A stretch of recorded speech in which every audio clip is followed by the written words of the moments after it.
Nggak ada orang yang tiba-tiba bangun tidur terus merasa, hari ini trauma gitu. Kalau trauma batin atau trauma mental, itu di mana sih titik di mana kita tahu, oh gue udah sembuh nih. Oke, lucu juga ya, jadi kita anggap kayak ada mesin waktu, naik mesin waktu ke masa lalu, terus ketemu, yuk ngopi bareng. Hidupmu tuh nggak susah-susah amat.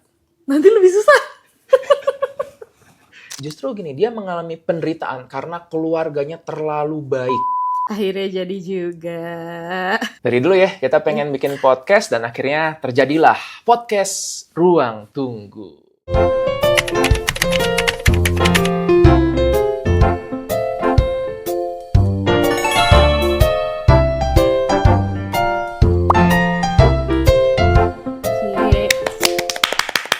Kenapa sih namanya Ruang Tunggu? Karena namanya hidup, kita bakal nunggu terus.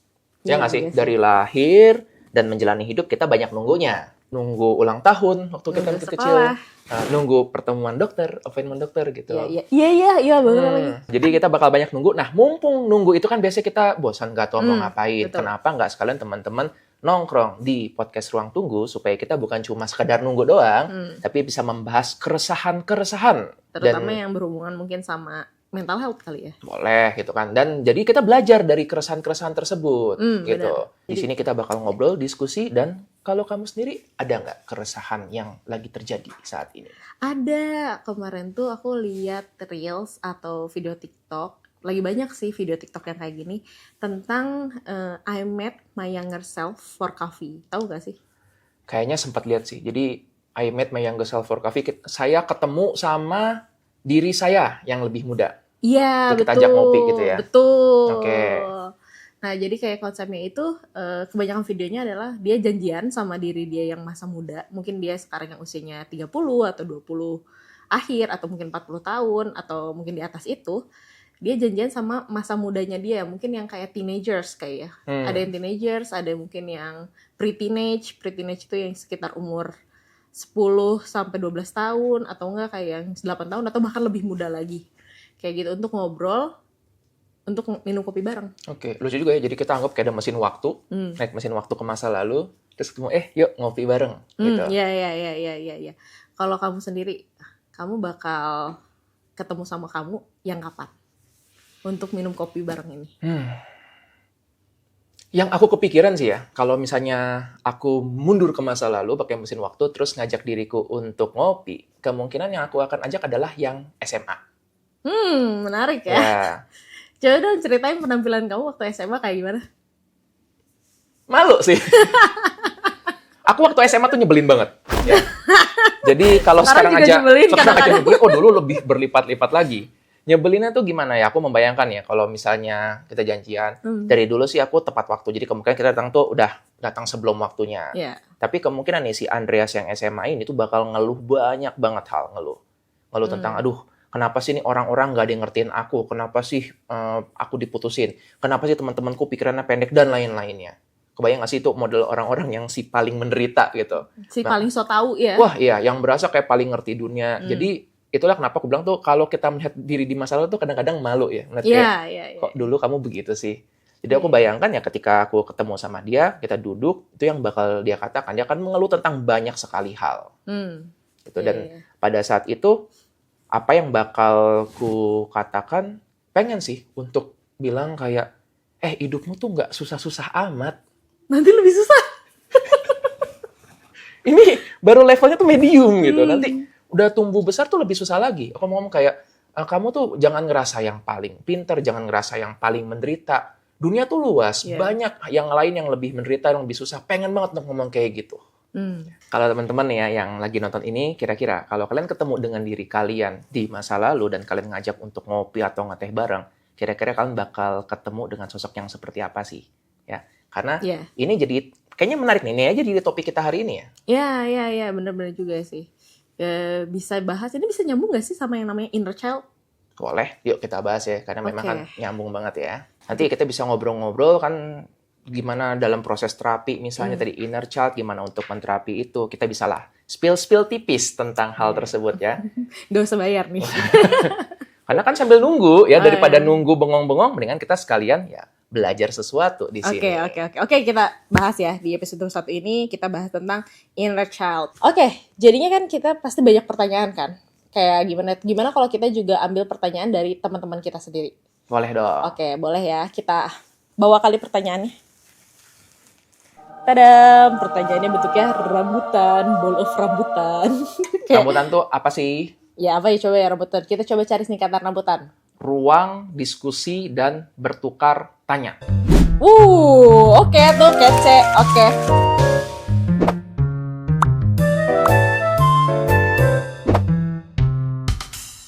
Boleh, rambutan tadi gue bikin rambutan ini ya iseng-iseng aja. Orang kan fortune cookie ya. Terus kan fortune cookie gak budaya Indonesia banget. Ya udah, kearifan lokalnya rambutan. Jadi dalam sesi rambutan ini kita bakal membahas pertanyaan dan cerita dari teman-teman. Teman-teman, betul. Jadi rambutan ini bukan sembarang rambutan. Rambutan ini isinya pertanyaan. Lucu kan? Bayangin beli rambutan, buka di rumah, pertanyaan. Iya, ini bagus banget. Oke, ini ada pertanyaan pertama nih. Gak nyangka loh ya, ini beli rambutan. Ini tipe penipuan dibuka sih ini. Buka, pertanyaan. Bayangin lagi acara keluarga gitu kan, buka ini rambutan. Loh, pertanyaan. Iya.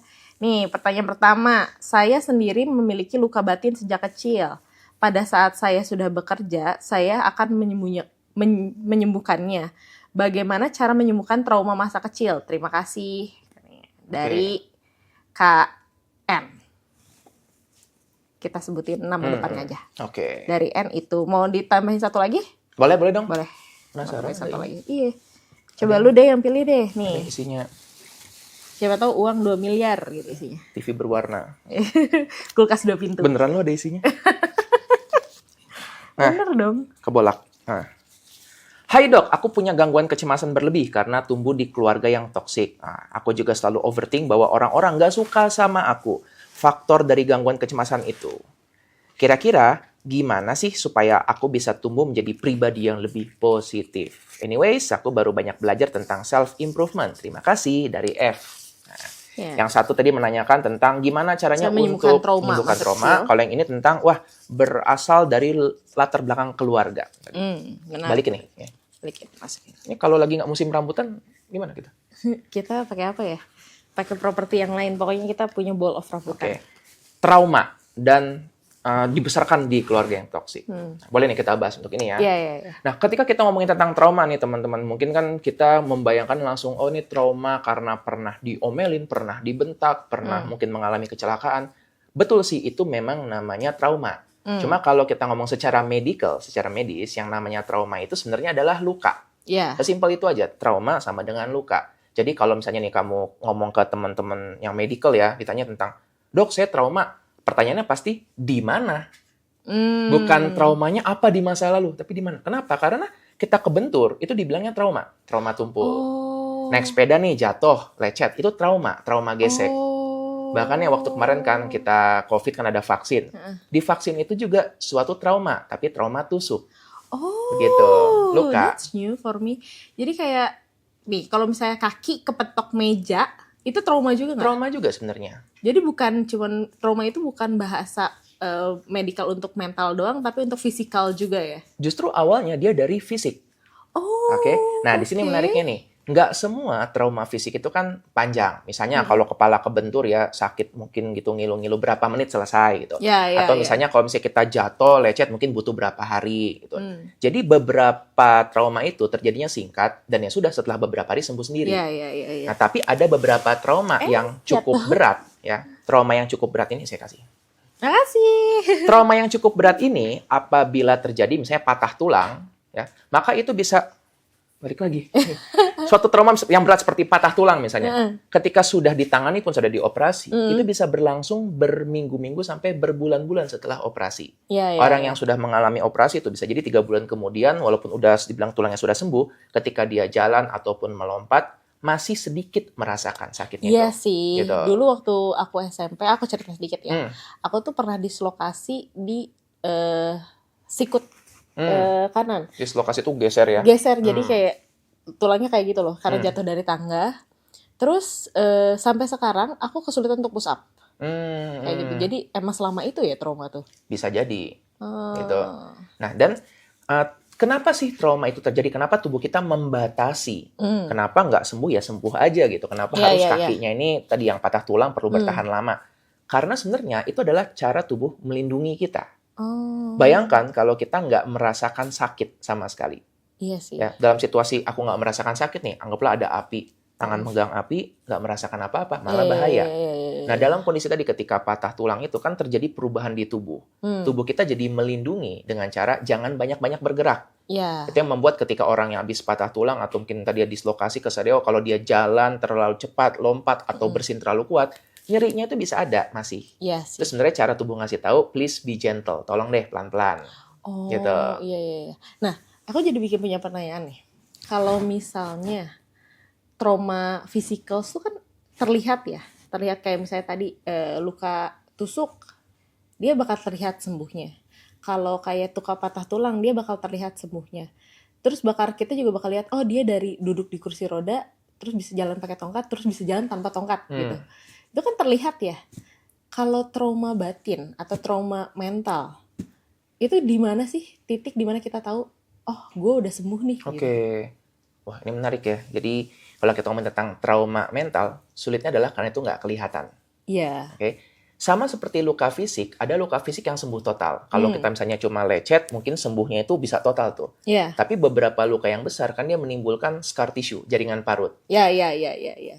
Trauma mental pun seperti itu. Oh iya. Ada beberapa trauma mental yang mungkin ringan, misalnya kita ditolak atau kita diketawain, di ghosting.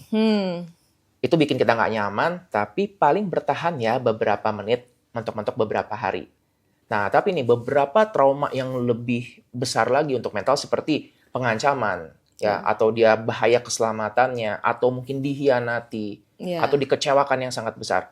Nah, ini ibaratnya trauma fisik, itu tuh membuat patah yang sangat-sangat besar dan bisa lama. Makanya namanya kan patah hati. Kita nggak bilang kesaleo hati ya, patah hati. Iya sih, patah hati. Nah, dan tadi akibatnya adalah sesuatu luka yang terjadi bertahun-tahun yang lalu bisa jadi dampaknya ini bertahan sampai seterusnya. Itulah yang terjadi kalau misalnya nanti yang terjadi nih ketika seseorang itu traumanya nggak di-resolve, nggak diselesaikan, dia bisa jadi membawa trauma itu ke seterus-terusnya. I see. Jadi akhirnya dia bisa menjadi ke-trigger dengan sesuatu yang sebenarnya aman-aman aja. Kayak gitu. Itu jadi juga berhubungan dengan inner child itu ya? Betul. Nah, orang-orang yang bisa datang ke psikiater atau psikolog, mereka membawa trauma ini yang dikiranya nih udah lama, tapi ternyata tuh masih dibawa-bawa terus sampai sekarang. I see. Dan dalam proses terapi, kita mencoba untuk gimana membantu mereka untuk meresolve atau menyelesaikan isu tersebut. Oke, kalau tadi dari si KF kan tentang keluarganya yang toksik. Itu berpengaruh banget nggak sih? Banget, ngaruh banget. Ya. Nah, jadi banyak yang gini juga menanyakan, apa ini ada nyambungnya nggak sih dulu keluargaku begini? Itu bukan ada nyambungnya atau nggak, pasti nyambung itu.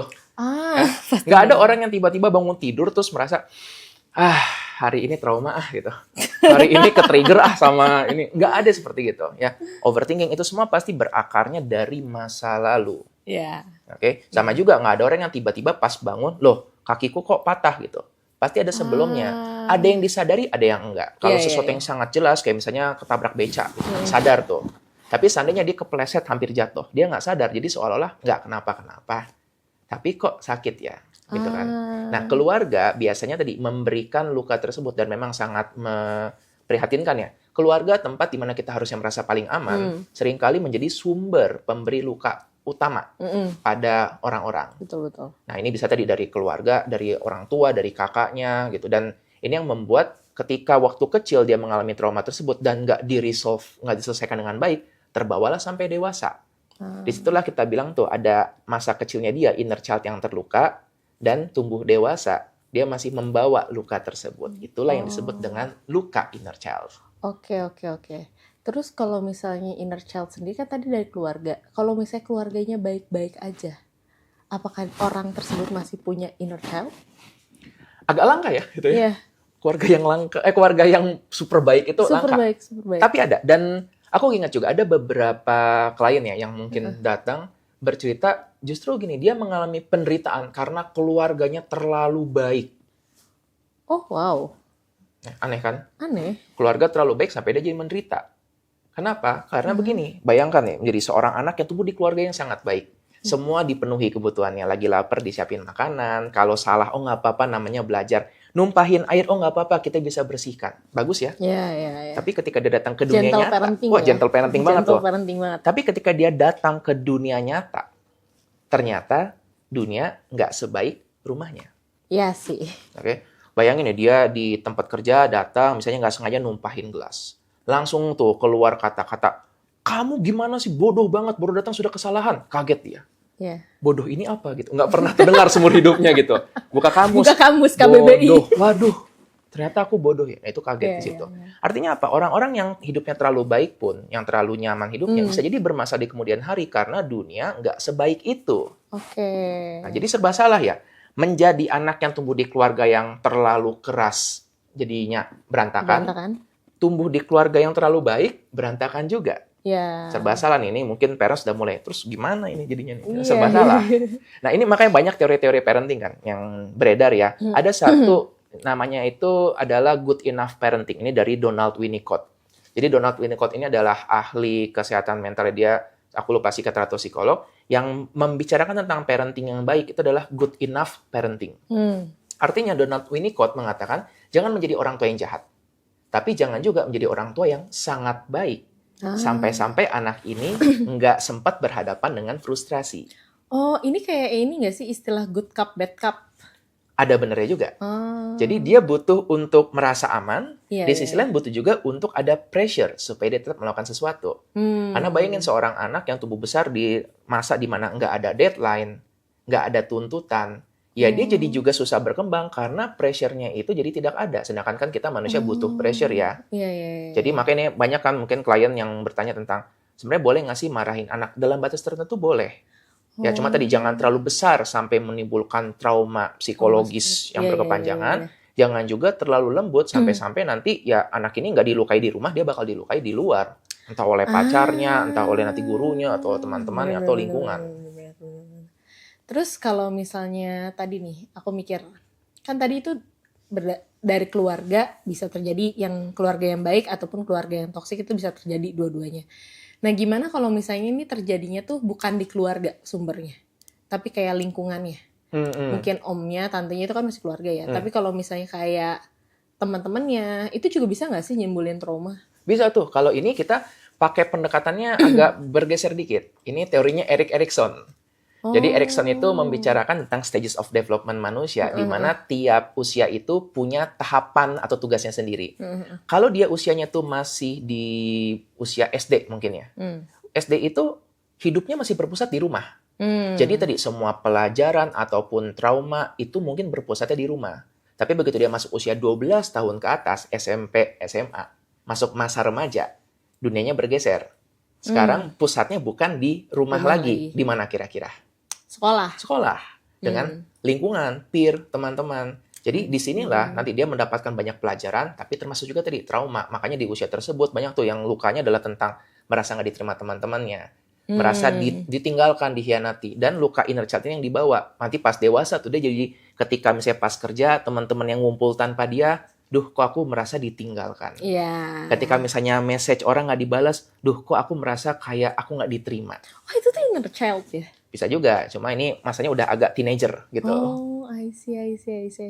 Terus aku tuh sering dengar banget ya kalau bisa lihat video Reels atau TikTok gitu kayak ini nih aku datang ke tempat kayak misalnya taman bermain atau misalnya tempat kayak khusus anak-anak kayak playground anak-anak yang tapi untuk dewasa. Banyak kan tempat-tempatnya kayak gitu.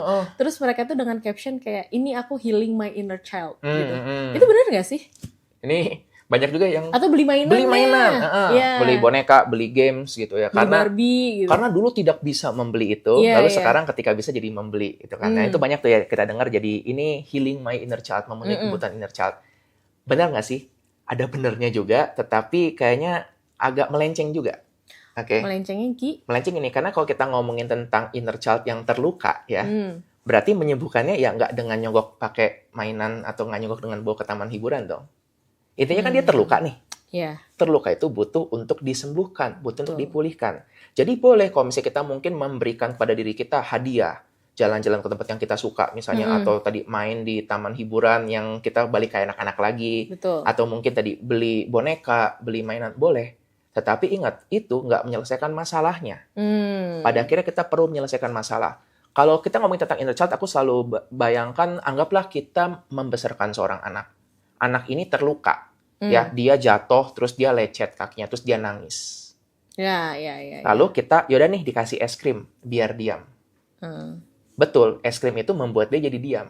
Tapi apakah itu jadi membantu dia gimana memproses luka? Betul. Nanti dia jadi taunya setiap kali aku luka, aku harus mendapatkan Es krim. es krim itu. Nah, makanya tadi boleh kok kalau misalnya kita mungkin mau ya bukan mengobati sih, lebih kayak membawa inner child kita ke tempat yang menyenangkan. Tapi setelah itu kita mereda, kita perlu balik dan memproses itu semua. Jangan jadikan itu semua untuk jadi pembenaran atas nama inner child, terus kita jadi boros dong. Betul. Berarti inner child ini sama perilaku seperti anak-anak itu tuh dua hal yang berbeda ya? Beda sekali gitu. Jadi, nah ini menarik, kalau ini kita geser lagi, ini banyak banget nama yang kita sebut ya. Kalau sekarang ini adalah teorinya Eric Berne. Eric Berne ini adalah seorang psikiater, dan dia yang salah satu yang membawa konsep tentang ego state. Jadi menurut Pak Eric Berne mengatakan gini, tiap manusia itu punya 3 peran dalam dirinya. Bisa menjadi parent, ya orang tua, bisa menjadi adult, dan bisa menjadi child, seorang anak. Kita sekarang ini lagi ngomongnya adult to adult. Jadi kita ngomong diskusi, bertukar apa yang kita pahami. Tapi kadang-kadang kita tuh jadi seorang anak-anak. Misalnya pas kita lagi nemu sesuatu yang lucu, kayak misalnya, ini lucu banget, gitu. Jadi anak-anak lagi, gitu. Dan itu nggak apa-apa. Itu bukan, wah dia kekanak-kanakan, ini inner child. Enggak apa-apa. Ya, sebaliknya misalnya nih, kita bekerja, terus misalnya, aku kena macet di jalan, terus nyampe rumah ngeluh, aku capek banget di jalan, macet, bla bla bla bla bla. Saat itu aku menjadi seorang anak, dan kamu menjadi seorang ibu, jadi parental figure. Kamu akan menenangkan kayak, oh kasihan udah mau apa. Itu nggak apa-apa. Ya, tapi keywordnya adalah fleksibel. Kita berharap sebagian besar waktu kita tuh berelasi sebagai adult, sebagai dewasa, tapi kadang-kadang kita menjadi seorang anak. Kadang-kadang kita berdua sama-sama jadi anak. Nah, dalam masalah relationship ya yang banyak disampaikan oleh klien, ini yang sering jadi masalah nih. Dia mengeluhkan, aduh ini kenapa sih pasangan saya kekanak-kanakan banget. Jadi dia jadi problem karena dia pengen menjadi dewasa. Komunikasinya mau adult to adult. Tapi pasangan yang berperilaku seperti kanak-kanak, mengeluh, kabur misalnya, nggak mau ngebahas masalah. Kayak teenager gitu. Tadi ya. Ya, kan tadi kan dengan ngeluh. Jadi bukannya menghadapi secara dewasa, dia menjadi udahlah aku kabur aja jadi masalah. Gitu. Jadi kita bedakan antara perilaku seperti kanak-kanak, childlike behavior ya, dengan childish, kekanak-kanakan. Tadi itu kayak misalnya kita mungkin bercanda, bodor-bodoran, itu pukul-pukulan pakai semangka, itu childlike behavior, perilaku seperti anak-anak. Tapi ketika kita, enggak, aku nggak mau ngomongin ini, udah aku diem aja, gitu, itu kekanak-kanakan, childish behavior. Gimana sih kita tahu kalau itu tuh inner child yang lagi ngomong? Yes. Ini menarik nih ya. Ciri khasnya adalah ketika kita lagi inner child ini yang pegang kendali, kita berperilakunya nggak seperti orang dewasa. Kita berperilaku seperti kanak-kanak. Entah kita jadi mungkin terlalu cepat marah, terlalu emosional. Kan orang sering bilang, udah kamu harus dewasa. Itu dengerin dulu. Nah, ketika kita tidak melakukan hal yang dilakukan orang dewasa, maka itu bisa jadi yang lagi muncul adalah inner child kita. Dan tadi banyak banget hal-hal yang kalau nggak diselesaikan di masa kecilnya, ini akan terbawa sampai dewasa. Dan biasanya muncul sebagai, kenapa sih kok dia kekanak-kanakan banget barusan? Ya. Oke, tadi kan kita udah bahas semuanya tentang inner child gitu. Keresahan-keresahan yang terjadi ketika inner child itu apa? Jadi gimana sih sekarang solusinya? Nanti kita akan bahas di segmen berikutnya, yaitu semangka.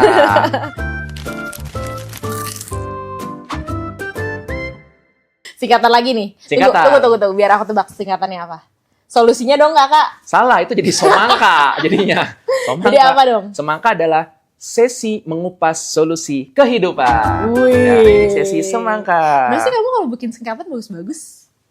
Oke. Kita masuk ya ke solusinya. Dari tadi kan kita udah ngebahas inner child itu apa. Terus kayak kita udah bahas juga tentang bedanya inner child sama childlike behavior, childish, bedanya apa. Terus ternyata mereward diri sendiri itu cuma jadi obat sementara, dalam tanda kutip ya, obat sementara. Sekarang kita pingin nih tahu obat sebenarnya apa sih dari inner child gitu. Aku pakai istilah obat soalnya menyembuhkan gitu. Apa sih, gimana caranya kita sembuh dari inner child kita gitu, atau gimana cara kita take it control gitu sama si inner child ini. Baik, jadi karena inner child issue ini kan terkait dengan pola asuh atau parenting. Iya Jadi sih. nanti namanya adalah reparenting. Ya, reparenting. Ya kan dalam bahasa Inggris, itu artinya kita kayak mengulang. Artinya apa? Kita mengakui nih bahwa ada inner child dalam diri kita yang terluka, yang mungkin tadi di parenting, yang dibesarkan atau diberikan pola asuh dengan cara yang nggak sesuai dengan harapan kita. Lalu kita yang dewasa, yang bertanggung jawab untuk reparenting. Kita mengajarkan ulang. Kita ngomong sama dia. Sebenarnya tadi ini, waktu misalnya ada tadi fenomena yang I met my younger self for coffee. Iya. Itu sebenarnya adalah ruangan waktu yang tepat untuk kita melakukan reparenting. Ketika misalnya ada orang yang mungkin kamu berpikir bahwa aduh aku ngerasa rambutku aneh nih, rambutku jelek. Reparenting mungkin akan ngomong seperti gimana? Ya kayak nggak apa-apa kok, rambut kamu bakal tumbuh juga pada saat nanti seiring waktu rambut lu bakal tumbuh lagi gitu. Rambutnya pendek ya nggak apa-apa gitu. Sekarang rambutnya pendek, nanti juga pada saat dewasa kamu bakal punya rambut panjang kayak aku sekarang. Kamu boleh ngewarnain rambut kamu boleh ngikat rambut kamu sendiri gitu. Kamu boleh berekspresi dengan rambut kamu gitu. Baik, itulah yang sebenarnya butuh didengar oleh inner childmu dulu. Tapi nggak ada yang ngomong kayak gitu.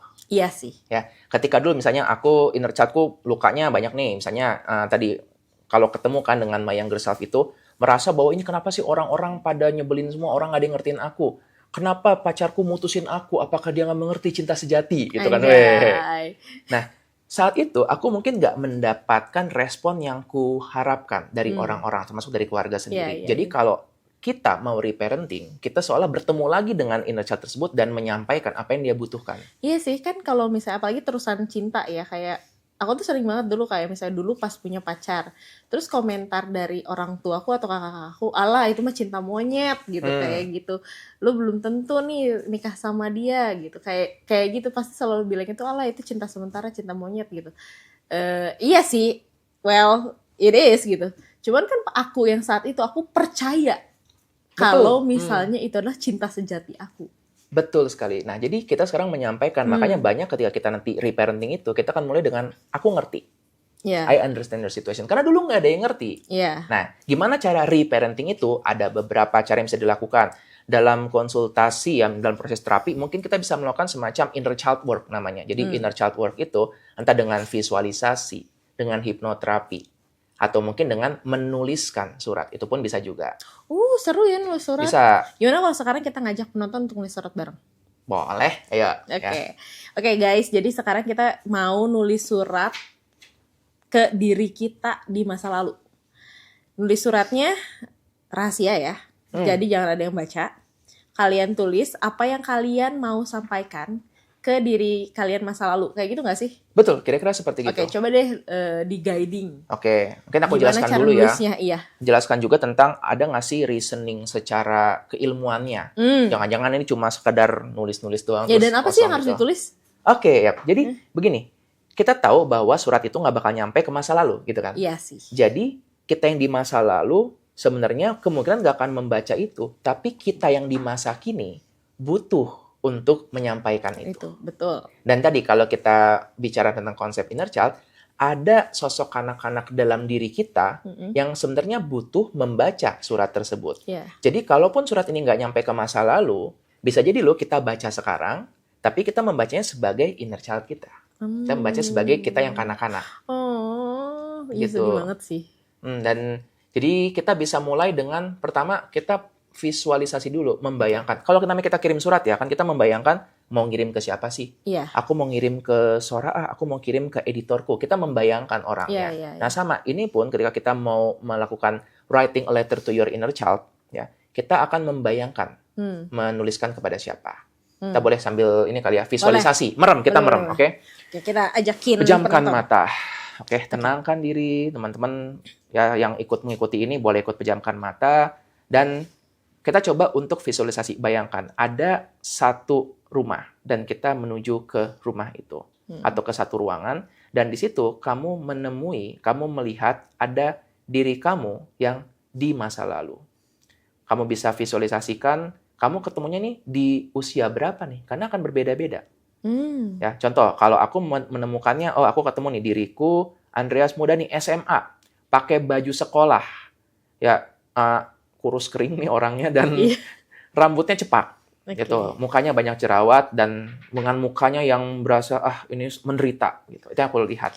Nah, kalau Sora, kamu melihatnya apa? Iya, aku lagi-lagi tadi ngomongin aku ketemu sama diri aku karena kan dia nggak akan datang ke coffee shop, aku yang bakal nyamperin dia lagi di kamarnya dia, duduk tengkurap baca komik sambil dengerin musik dari headset, rambutnya pendek, berantakan, dan mukanya berkerung kayak itu. Cemberut gitu. Ya, cemberut ngerung kayak Oke, nah, jadi teman-teman juga ketika mengikuti ini mungkin membayangkan kalian menemui diri kalian yang di masa lalu. Lalu kita coba untuk kenali kira-kira apa yang dia rasakan saat itu. Apa yang sedang dia pikirkan. Kita berikan warna yang jelas di situ, lingkungannya seperti apa yang mungkin jadi keresahannya dia. Kalau ada luka yang baru terjadi, kira-kira ini lukanya apa. Nah, setelah kita menentukan tujuannya, baru kita bisa menuliskan surat dengan lebih terarah lagi. Oke, kita mulai dengan tarik nafas, kita hembuskan dan buka mata. Nah, berasa nggak bedanya sekarang kita udah kebayang, aku mau menuliskan surat ke sosok ini. Lalu menuliskan, beneran kita ambilkan sebuah kertas. Ya, dan walaupun bisa dituliskan ketik email atau apa gitu, paling bagus menuliskan di kertas. Oke, aku ada nih. Boleh. Nah, jadi sambil menuliskan ya, kira-kira apa sih anatomi sebuah surat? Pasti kita mulai kan dengan berkenalan dulu ya, gitu. Dan ini gaya menulisnya akan berbeda-beda antara satu orang dengan orang lain. Ya, itu aku baru mau nanya. Apa gaya bahasa seperti apa yang harus kita pakai ke kita di masa lalu? Kira-kira apa gaya bahasa yang dipahami oleh dia? Contoh, kalau misalnya aku dari dulu ya, tetap suka bercanda. Jadi mungkin aku akan menggunakan cara bercanda juga. Nah, jangan sampai nih kita berpikir bahwa ketika tadi visualisasi, aku membayangkannya ini ketemu dengan diriku yang usia 5 tahun. Terus kita nulisnya pakai bahasa Inggris. Dear my inner child, I hope you're doing well. Gitu. Gak ngerti dia kayak, I hope, yore, kan belum bisa baca mungkin gitu kan ya. Jadi kita sesuaikan dengan kemampuan dia untuk itu. Nah, kalau aku mungkin akan menuliskannya memulai dengan berkenalan dulu. Hai Andreas, aku ini kamu dari masa depan, dari tahun 2025. Jadi aku menulis surat ini mau ngasih tahu tentang kondisi kita sekarang. Aku mungkin akan cerita, aku sudah menjadi seorang dokter, mengambil spesialis di psikiatri. Terus aku akan bilang bahwa kita punya anjing loh, 2 ekor. Oh iya, kita punya 2 anjing. Nah, dan ketika kita menuliskan itu, kita akan fleksibel apa yang kepikiran. Misalnya tiba-tiba aku berpikir, ingat nggak dulu juga kamu punya anjing loh, cuma ada titik tertentu di mana kita berhenti untuk memelihara anjing karena orang tua kita menganggap itu terlalu merepotkan. Tapi sekarang kita sudah punya. Terus aku mungkin akan bilang juga bahwa ya kita masih tinggal di kota yang sama. Tapi ternyata cukup nyaman kok. Karena dulu dia mungkin berpikir, wah aku nih pantasnya tinggal di luar negeri. Udah gue bilang dulu gue nyebelin gitu kan. Yang merasa harusnya aku tinggal di luar negeri. Aku bilang kita tetap tinggal di kota yang sama, tapi we're comfortable. Kita nyaman dengan itu. Nah, itu yang akan kulakukan. Jadi memulai dengan berkenalan. Nah, kalau kamu juga mungkin gimana berkenalan? Ya sih, mungkin kayak, hai Sora gitu. Aku sekarang udah tahun 2025 gitu. Guess what gitu, kayak kita bisa warnain rambut kita. Kita bisa pakai baju apapun yang kita mau. Kenapa itu yang muncul pertama justru? Kita bisa warnain rambut. Karena ini tadi ya, kalau kita perhatikan topik rambut nih muncul beberapa kali. Iya, muncul berkali-kali kan. Ya, karena dulu tuh pada saat aku SMP, aku banyak diatur. Jadi harus berpakaian seperti apa, rambutnya harus seperti apa. Bahkan aku nggak mau potong rambutku dipotong. Kayak gitu. Jadi kayak aku tidak bisa mengekspresikan aku pingin seperti apa. Aku pingin pakai baju ini. Enggak, jangan pakai baju itu, tidak sopan. Pakai baju seperti ini gitu. Aku pingin pakai baju warna ini. Enggak mau, baju warna ini enggak bagus. Pakai baju seperti ini gitu. Pakai pokoknya aku banyak diatur di bagian penampilan. Gitu. Dan itu membuat aku sangat-sangat tertekan pada saat itu karena waktu itu aku nggak bisa berekspresi, sedangkan aku waktu itu kan mulai ada sosial media kan. Mulai ada kayak ada Friendster. Aduh, ngomongin Friendster kelihatan kan umurnya berapa. Mulai ada Google tuh mulai ada. Jadi aku mulai melihat kayak orang-orang kayak, wah ini bajunya bisa kayak gini ya. Jadi bisa berekspresi dengan pakaian, rambut, bisa berekspresi dengan make up dan lain-lain, sedangkan waktu itu aku dibatasi banget Oke, gitu untuk ini keren itu. banget. Nah ini guys yang kita tadi bilang ya, ketika kita menuliskan itu, ketika kita memproses, kita menemukan lambang-lambang. Iya, iya, iya. Rambut itu ternyata bagi Sora lambangnya adalah kebebasan, Kebebasan, gitu kan? betul. Jadi tadi sampaikanlah apa yang dia butuhkan pada saat itu. Betul. Nah setelah kita berkenalan kayak tadi, baru kita namanya ngirimkan surat ya, kita coba untuk kenali rasa sakitnya dia. Iya. Ya. Nah saat itu aku mungkin akan mengatakan, aku tahu pasti berat menjadi kamu. Sebaiknya dimulai dengan gitu, it must be difficult being you. Nah aku bilang kan, ya pasti berat sih waktu itu kamu SMA merasa nggak diterima oleh orang-orang, sulit banget untuk nyambung dengan keunikan ini kamu sukanya baca buku sedang lain-lain yang sukanya berbeda gitu. Jadi kita akan acknowledge Iya, iya. itu. Iya, iya, betul. Termasuk aku juga paham tentang patah hatimu waktu SMA. Wah itu tuh Iya. berat banget tuh. Gitu. Nah tapi kita juga akan bukan cuma sekadar kasihan, tapi menguatkan juga. Ingat, kita kasih tahu apa sih yang dia butuh untuk dengar. Aku akan mengatakan bahwa aku paham bahwa itu sangat menyakitkan dan itu sangat-sangat nggak menyenangkan buatmu, tapi kita akan belajar dari situ. Ternyata di masa depan ada loh titik di mana kita nggak kepikiran dia lagi. Iya. Bayangkan sebagai anak kecil kita akan terima itu, masa sih? Masa Gitu sih, kan, betul, iya. yang akan terjadi di masa depan. Iya, iya, iya. Nah, aku mungkin akan menuliskan juga bahwa di masa depan tuh aku suka menonton film Marvel. Salah satunya itu ada Spider-Man yang Into the Spider-Verse ya, di mana itu dikatakan banyak parallel universe dan di semua universe itu semua Spider-Man memiliki nasib yang sama. Ada namanya canon event. Oh, iya. Di mana canon event kalau di Spider-Man itu kan ada sosok yang meninggal, biasanya Uncle Ben yang meninggal Iya. atau pasangannya meninggal Iya, gitu. iya. Nah, aku mengatakan bahwa mungkin di universe kita, di hidup kita, canon event itu adalah kamu patah hati. Patah hati, betul. Artinya apa? Patah hati itu memang perlu untuk terjadi. Iya. Kenapa aku menuliskan itu? Karena pada saat itu terjadi, Andreas yang SMA itu nggak ngerti. Mempertanyakan kenapa ini terjadi. Harusnya ini nggak terjadi. Aku Betul. nggak pantas. Aku tuh orang baik. Padahal nggak baik-baik amat gitu. Cuma kan saya tuh merasanya, gitu. Bahkan merasanya aku orang baik. Harusnya ini nggak terjadi padaku. Iya, Nah, iya. makanya aku mencoba untuk mengolah perasaannya dengan mengatakan itu memang perlu terjadi. Kita belajar dari situ. Iya sih. Gitu kan, dan seterusnya apalagi yang mau kita tuliskan, berikan kayak support ke dia juga. Aku mungkin akan menambahkan juga, waktu kamu SMA, kamu mungkin memiliki beberapa teman, tapi kamu ragu apakah ini jadi teman terbaikku. Dan aku Iya. bakal bilang, ternyata teman terbaikmu kamu temukannya bukan waktu SMA, bukan waktu kuliah, tapi setelah kamu menjadi psikiater. Kamu ketemu satu orang psikiater, satu orang psikolog. Nago, Jimmy, saya tunggu kalian di podcast ini. Gitu. Anjay. Nah, kan cerita gitu, bahwa kamu akan menemukan dua orang yang jadi teman baik kamu dan kamu bisa diskusi. Akhirnya kamu menemukan teman yang selama ini kamu cari-cari. Iya sih. Gitu. Bayangkan kalau kita sebagai seorang anak remaja mendapatkan itu. Iya. Ya, itu kan yang kita butuh, suatu penentraman untuk masa Iya. depan. Kalau kamu kira-kira bakal gimana memvalidasi rasa sakitnya dia? Aku bakal bilang, nggak apa-apa, tenang aja, sekarang kamu boleh nurut. Kayak tentang baju, tentang pakaian, tentang rambut dan lain-lain, kamu nurut aja dulu. Karena nanti setelah kamu bekerja, kamu setelah mendapatkan uang sendiri, kamu bebas untuk berekspresi. Kamu bebas mau memilih pakai sepatu seperti apa, baju seperti apa, warna apa, mau pakai warna hijau neon pun nggak apa-apa. Nggak akan ada yang mengomentari itu lagi gitu. Nggak akan ada lagi orang yang kayak menganggap kamu aneh. Menarik ya. Jadi nggak selalu harus dalam bentuk jadilah diri sendiri. Nggak Iya. gitu ya? Bahkan Iya, tadi iya, kan iya. udah nurut aja gitu. Ya nurut dulu Kita aja. belum gitu. punya kekuatan. Iya, karena kan bagaimanapun pada saat itu terjadi, aku lagi tinggal di rumah orang tuaku, di mana itu mereka yang punya power lebih besar dibandingkan aku gitu. Oke, kita udah belajar banget nih tentang inner child. Semuanya tentang inner child kita udah tahu gitu, tentang gimana cara menanggulangi inner child, apa itu inner child.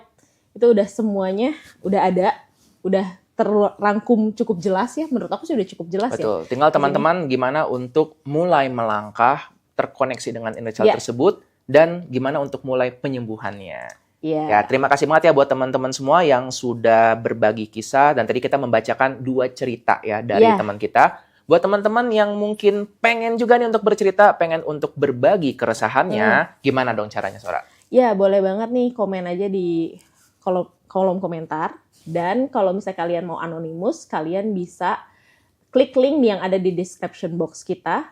Itu nanti bakal pergi ke laman selanjutnya ya. Kalian bisa cerita di situ. Nanti kita bakal bacain. Kalau misalnya temanya sesuai ya. Ya, Oh, untuk tema selanjutnya. Komen dong, kalian mau bahas apa? Terima kasih buat teman-teman yang sudah menonton episode pertama dari podcast Ruang Tunggu. Buat yang belum subscribe, tolong dong itu diklik ya. Klik subscribe buttonnya. Notification buttonnya juga. Yes, supaya kalian nggak ketinggalan update dari podcast Ruang Tunggu. Dan juga buat teman-teman yang mau untuk subscribe di sosial medianya, bisa loh di @pod.ruangtunggu atau sosial media kami masing-masing. Kalau saya di @dr.ndreamon. Kalau saya di @littlesora. Oke, terima kasih semuanya dan sampai jumpa di pertemuan berikutnya. Ingat, kami percaya bahwa ruang tunggu itu bukan cuma sekedar buat nunggu, tapi di mana kita bisa untuk berbagi cerita, berbagi keresahan, dan semoga kita bisa mendapatkan jawaban dari situ. Ya. Sampai jumpa di pertemuan berikutnya, dan kita percaya bahwa setiap perhentian punya kisahnya sendiri. Oke, bye-bye. Aku mau kasih tahu nih, ini adalah 10 tips agar bebas cemas seumur hidup. Nggak bakal cemas lagi. Emang ada? Kita cemas atau kita takut, tapi kita tetap melakukannya. Ih, hebat banget ya. Udah kayak gini sekarang gitu. Kita kan kayak Barusan sarkas ya.